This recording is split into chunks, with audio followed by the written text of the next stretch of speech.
Sahabat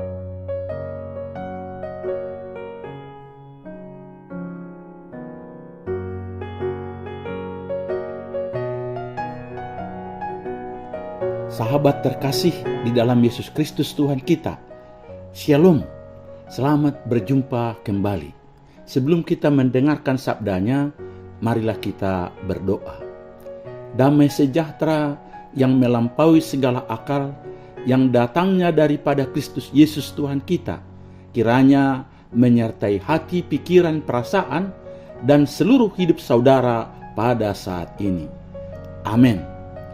Firman Tuhan, Khotbah Minggu Rogate atau berdoa tanggal 22 Mei 2022 diambil dari Yakobus 5 ayat 13 sampai ayat 18 dan bahan bacaan diambil dari Yeremia pasal yang ke-33 ayat 1 sampai ayat yang ke-9 dengan tema kuasa doa orang benar.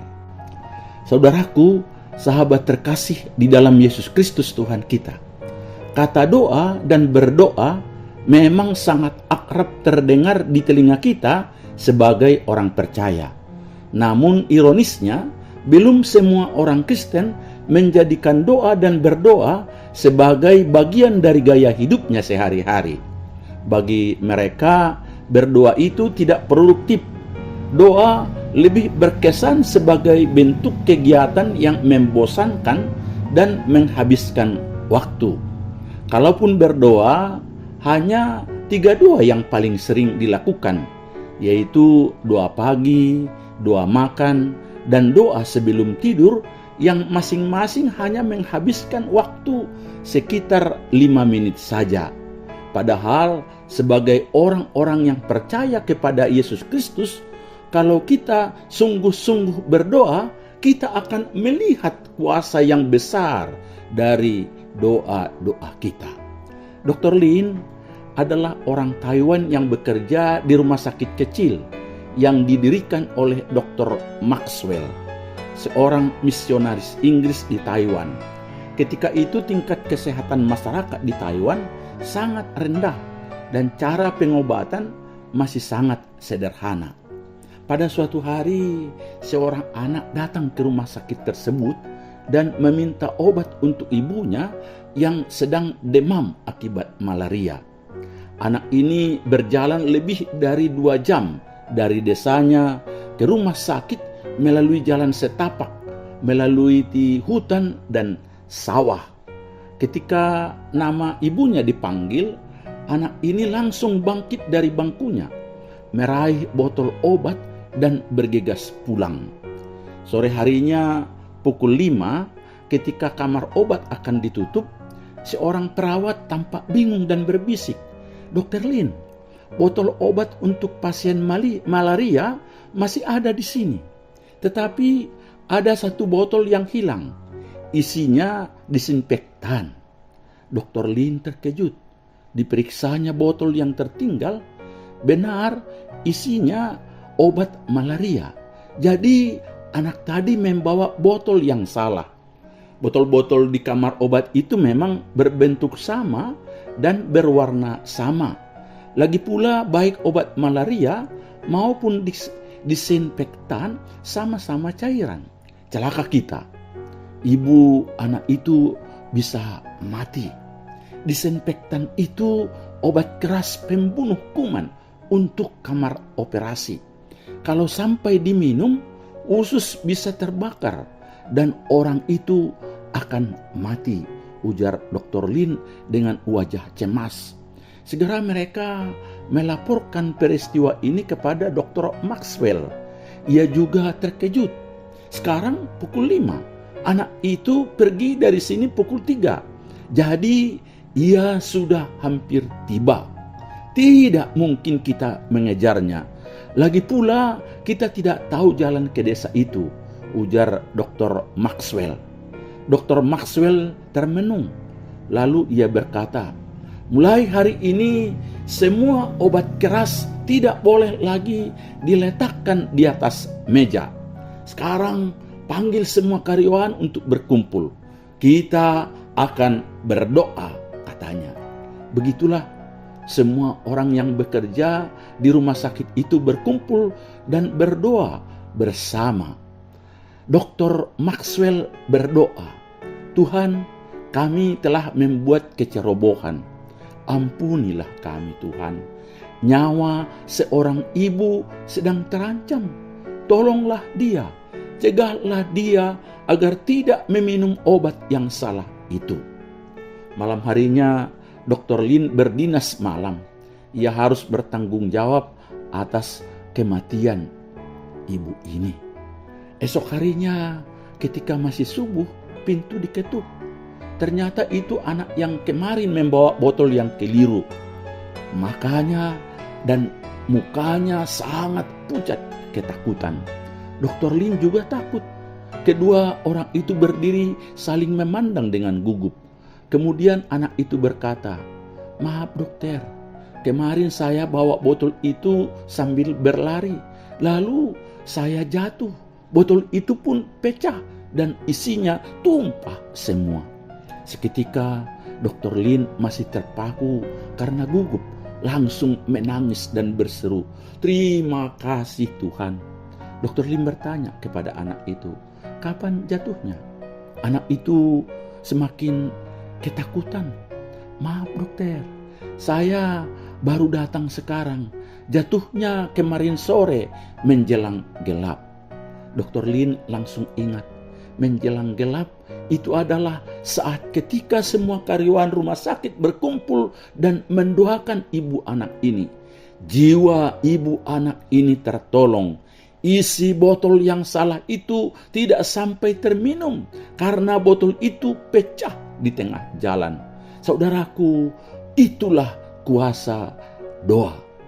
Tuhan mendengarkan doa orang-orang yang sungguh berharap kepadanya. Doa orang benar sangat besar kuasanya. Saudara-saudari di dalam Kristus Yesus Tuhan kita, sebagaimana nama minggu kita Rogate, berdoalah, yang dirangkai dengan tema khotbah kita, kuasa doa orang benar, sungguh membawa kita untuk menyadari bahwa doa menghadirkan kuasa Tuhan yang tak terbatas atas diri kita manusia yang terbatas. Dan juga agar kita menyadari kekuatan doa sanggup menembus kemustahilan. Corrie ten Boom pernah berkata, iblis tersenyum ketika kita membuat rencana. Ia tertawa ketika kita menjadi terlalu sibuk. Namun saudaraku, ia gemetar ketika kita berdoa. Benar saudaraku, meski terdengar sangat klise, tapi sesungguhnya doa adalah kekuatan kita sebagai orang percaya untuk meraih keberhasilan. Menetapkan tujuan, membuat sasaran yang jelas, perencanaan yang matang, strategi yang cerdik, sikap kerja yang bagus adalah hal yang penting untuk kita bisa meraih keberhasilan dan kesuksesan.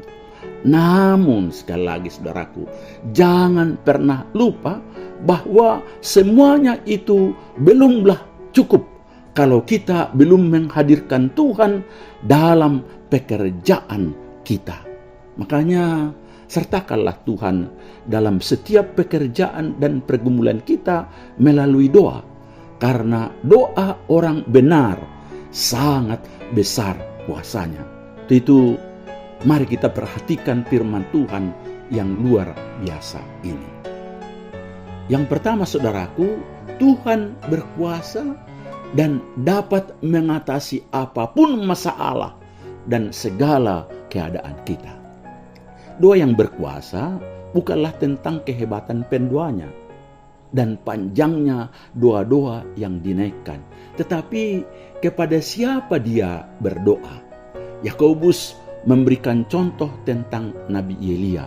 Firman Tuhan berkata, Elia adalah manusia biasa sama seperti kita, dan ia telah bersungguh-sungguh berdoa supaya hujan jangan turun, dan hujan pun tidak turun di bumi selama 3 tahun dan 6 bulan. Ayat 17.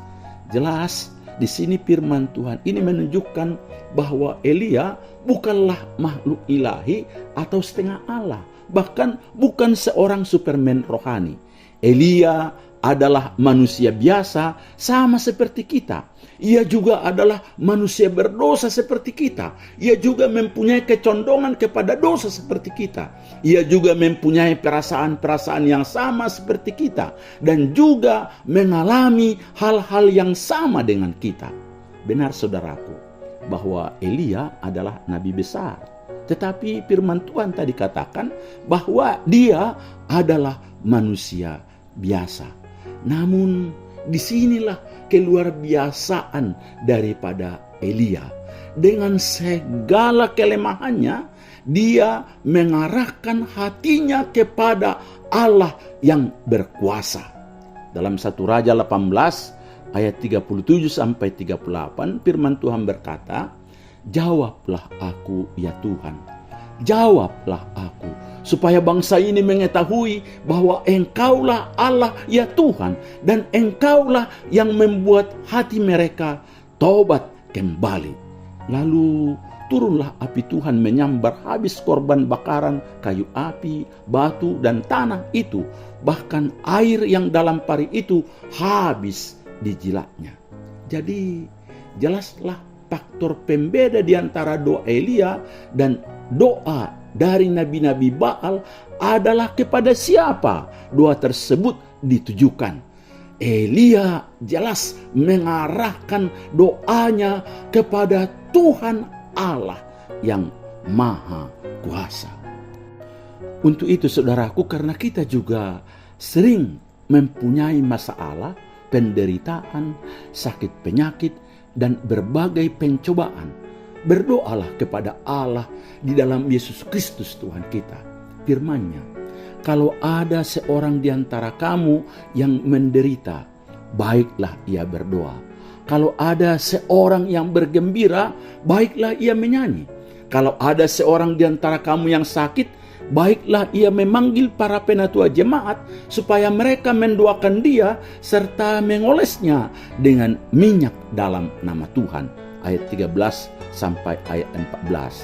Itu artinya apapun yang terjadi dalam hidup kita ini, kita harus mendahulukan doa, bukan mengatasinya baru kita berdoa. Jadikanlah doa sebagai solusi pertama, bukan yang terakhir. Di hadapan Tuhan tidak ada perbedaan hal yang besar dan yang kecil. Semuanya sama. Untuk itu di dalam segala situasi carilah Dia. Karena kuasa Allah dan kekuatan doa memang sangat dahsyat adanya. Tidak hanya itu. Dengan berdoa, kita sekarang dihubungkan kepada Allah yang dapat melakukan segala sesuatu. Dia sungguh-sungguh berkuasa. Dengan berdoa dan bersyukur yang terus-menerus kita lakukan tanpa henti dalam hidup kita, kuasa Allah pasti disalurkan kepada kita untuk membebaskan kita, menjawab doa kita, dan juga menyembuhkan kita dari berbagai penyakit yang kita derita. Karena itulah bagi orang yang percaya, kalau dia berdoa dan hidup di dalam doa serta bersyukur, sekarang sudah tahu apapun problema hidupnya, dan berapa besar pun dan hebatnya masalahnya, tidak ada yang mustahil bagi Allah. Dia dapat melakukan segala sesuatu di dalam hidup kita ini karena Tuhan adalah Allah yang Maha Kuasa. Yang kedua saudaraku, orang yang berdoa itu seharusnya adalah orang yang benar dan orang yang beriman. Dalam ayat 15-16, supaya doa kita berkuasa dan efektif, kuncinya adalah kita harus orang benar di hadapan Tuhan, yakni dengan membereskan dosa kita terhadap Tuhan dan sesama kita. Karena dosa adalah penghalang utama doa kita di hadirat Tuhan. Selain itu, kita harus memiliki keyakinan atas doa yang kita naikkan di hadapan Tuhan.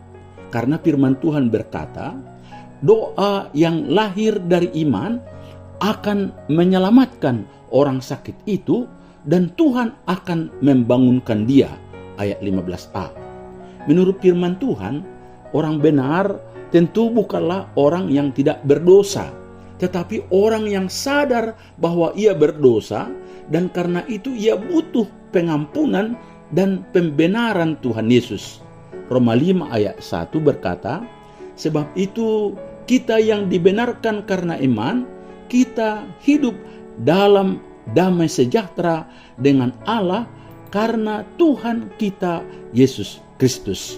Dan kita adalah orang-orang yang telah dibenarkan oleh darah Yesus. Bandingkan Roma 5 ayat 9. Jelaslah bahwa sesungguhnya rahasia penting bagi kita agar doa kita berkuasa dan efektif, yakni oleh kebenaran hidup orang yang berdoa dan adanya iman dan keyakinan kita atas doa yang kita naikkan di hadapan Tuhan. Selain itu, firman Tuhan di atas juga mengarahkan kita bahwa doa bukan hanya berkenaan dengan pribadi bagi setiap orang percaya.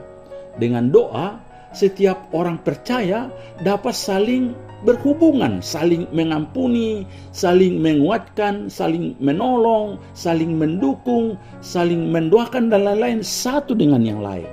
Hal itu terjadi karena kita mudah terluka dan melukai, sering berselisih dan saling mendendam.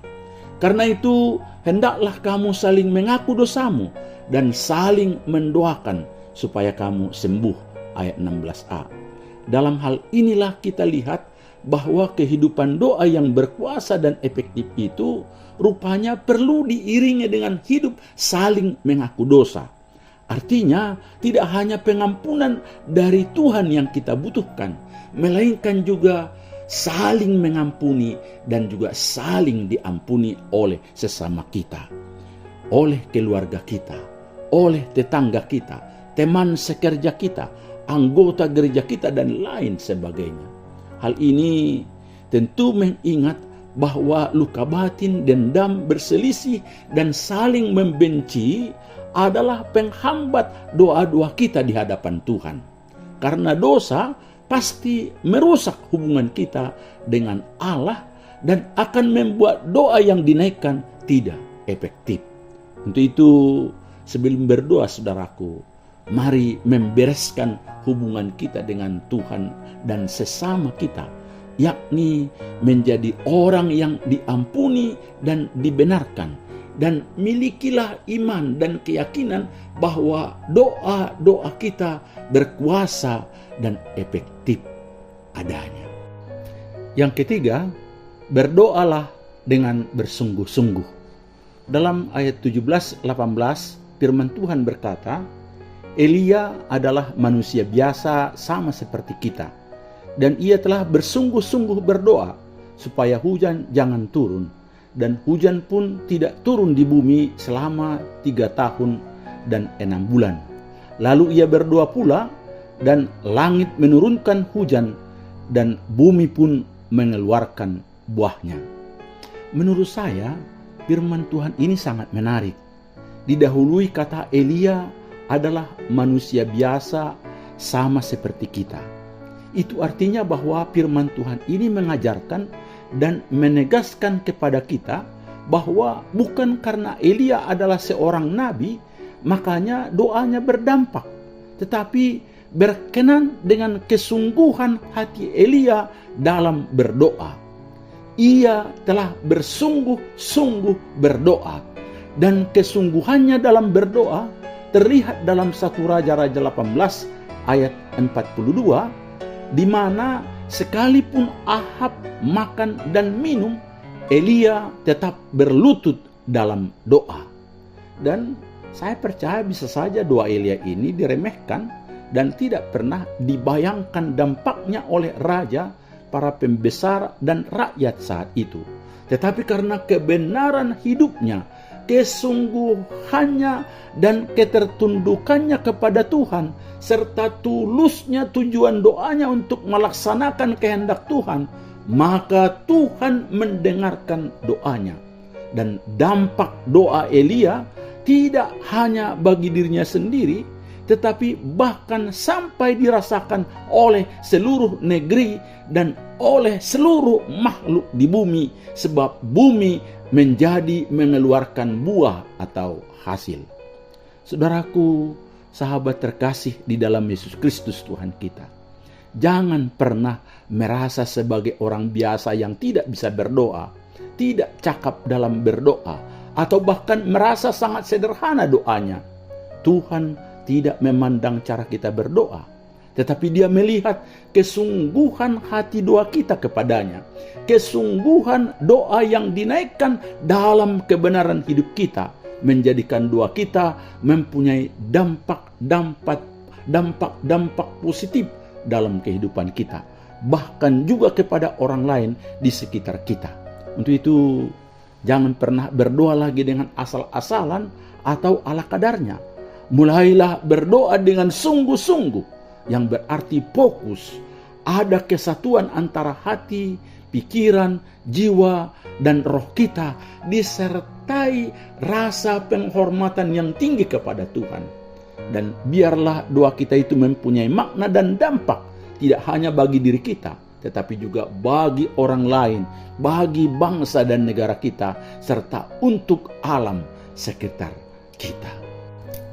Sebagai penutup, saudaraku, melalui paparan firman Tuhan di atas, ada beberapa hal agar doa kita berkuasa, berdampak, dan efektif adanya. Yang pertama, apapun yang terjadi di dalam hidup kita ini, dahulukanlah doa. Bukan sebaliknya, atasi dulu, baru berdoa. Dan di dalam segala situasi, carilah dahulu Allah. Karena kuasa Allah dan kekuatan doa memang sangat dahsyat adanya. Tidak hanya itu, dengan berdoa kita sekarang dihubungkan kepada Allah yang dapat melakukan segala sesuatu. Dengan berdoa dan bersyukur, kuasa Allah disalurkan kepada kita untuk membebaskan kita dari penderitaan dan juga menyembuhkan kita dari berbagai penyakit yang kita derita. Yang kedua, kita memang manusia biasa, manusia berdosa. Maka berilah dirimu diampuni dan dibenarkan oleh darah Yesus Kristus. Jadilah orang beriman, karena hanya doa orang benar, doa yang lahir dari iman, dari orang yang beriman, serta yang mau saling mengaku dosa dan saling mengampunilah yang berdampak, berkuasa, dan efektif adanya. Yang ketiga, sebagai manusia biasa, tapi yang sudah menjadi anak Tuhan, jangan pernah menganggap biasa dalam hal berdoa. Doa dengan rutinitas dan menjadi aktivitas yang kosong. Tetapi marilah berdoa dengan sungguh-sungguh, dengan penuh ketekunan, karena dengan demikianlah kuasa Tuhan akan dinyatakan dan hasilnya pasti lebih baik dari yang kita pikirkan dan harapkan, karena berdampak tidak hanya kepada diri sendiri, tetapi juga kepada sesama, negeri, dan alam sekitar kita. Tuhan Yesus memberkati saudara. Amin.